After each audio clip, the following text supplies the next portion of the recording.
Welcome to What's Up in the Sky in June of 2026. The summer solstice arrives on the 21st. We get a good view of Mercury, Venus, and Comet Tempel 2, and we answer the question of how big is the universe? Mercury reaches greatest elongation on the 15th of this month. Right after sunset, look for it in the low western sky, about 10 degrees above the horizon. You should be able to see it 30 minutes after sunset, shining at magnitude minus 0.5 at the month's beginning, dimming to 0 by the 8th, and dimming even further to 0.5 by the end of the month. However, it will rise to 25 degrees on the 15th. After this, it fades in brightness and begins to reverse heading for the horizon. Venus shines at brilliant minus 4, 30 minutes after sunset. It will gradually rise higher in the sky as the month progresses.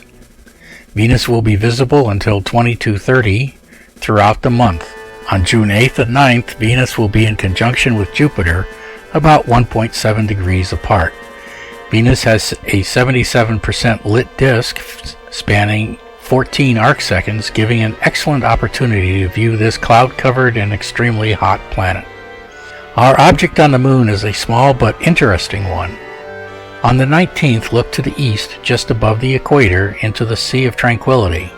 Some 4 billion years ago, the moon suffered a huge impact which created the sea. Then a few million years later, multiple impacts cracked the floor and lava upwelled. Some lava tubes collapsed, creating the rills we have explored over the past 6 years. The crust of the moon heaved upward and caused a fracture, also known as a scarp. So we are going hunting for the very elusive Cauchy crater.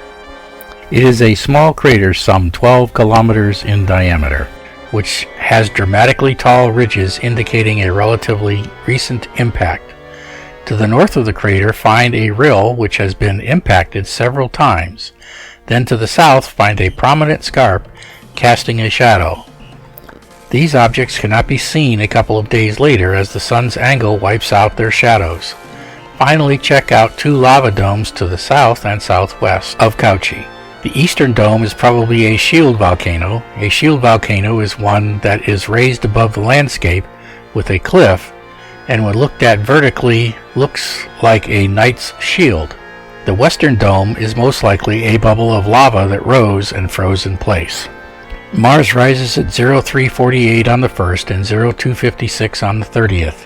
At 2.1 astronomical units away, Mars's disk will be a scant 4.3 arcseconds, enlarging to 4.4 by the end of the month. At magnitude 1.4, its reddish coloring is unmistakable. Our asteroid of the month is 21 Lutetia. This 10th magnitude asteroid is only 80 miles in diameter. Jupiter follows Venus towards the horizon about 15 minutes behind during the month.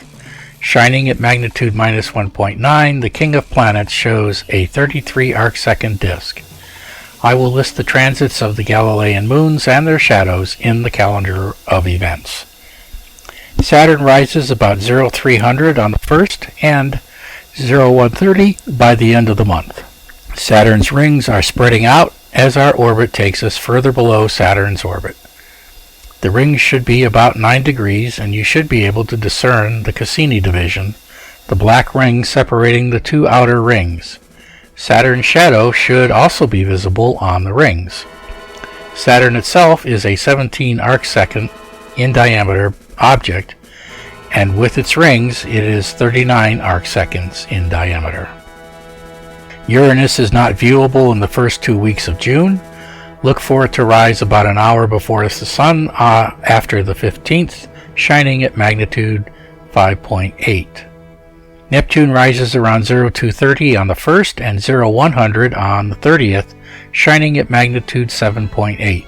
You will find it in Pisces the fish above and to the west of Saturn. Comet Tempel is rapidly approaching its best. It will be transiting from Aquila Capricorn through to Aquarius this month, shining at magnitude 9 or possibly brighter. Use the Minor Planet Center to obtain exact coordinates. Between the 25th and 30th, it will be near M72, M73, and NGC 7009. This is one comet that Charles Messier of the M designations did not see due to its dimness and distance. There are no meteor showers this month. Our constellation of the month is Serpens, the serpent snake. Ophiuchus is holding it. Serpens looks about to attack Bootes, or maybe Virgo, which are just to the east of it. Our object this month is an easy one to spot. Messier number 5, the Rose Cluster, shining at magnitude 5.7. It is in the southeast at 2200, near Virgo's right foot. It was discovered by Gottfried Kirch in 1702, and it contains around 200 stars, is 25,000 light years away, and is speeding away from us at 50 kilometers per second, or about 112,000 miles per hour.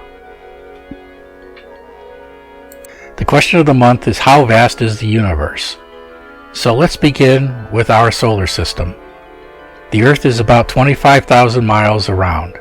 It is 93 million miles from the Sun. That's 1 astronomical unit. Jupiter is 4 AUs, and Neptune is 30 AUs, or about 2.8 billion miles. 1 light year is about 9.5 trillion miles. The nearest star, Alpha Centauri, is 4.2 light years away, or 38 trillion miles. Our galaxy is 100,000 light years across. The nearest galaxy, Andromeda, is 2.5 million light years away. The known universe is estimated at being 93 billion light years across, but the actual universe could easily be twice that or even larger. This is something on the order of 8.4 times 10 to the 19th power miles. That's 8 with 19 zeros following it. It is hard to wrap one's mind around a number that large. The image showing is a map of the local area where the Milky Way galaxy is 1 pixel in the center. Yeah, the universe is huge. Here is the orrery.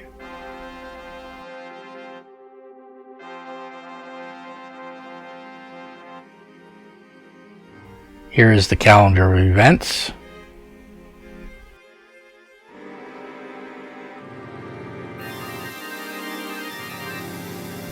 Here is the music I used.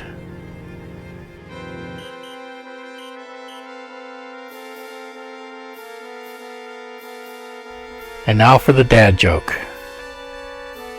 What's round, bright, and silly? A full moon, of course.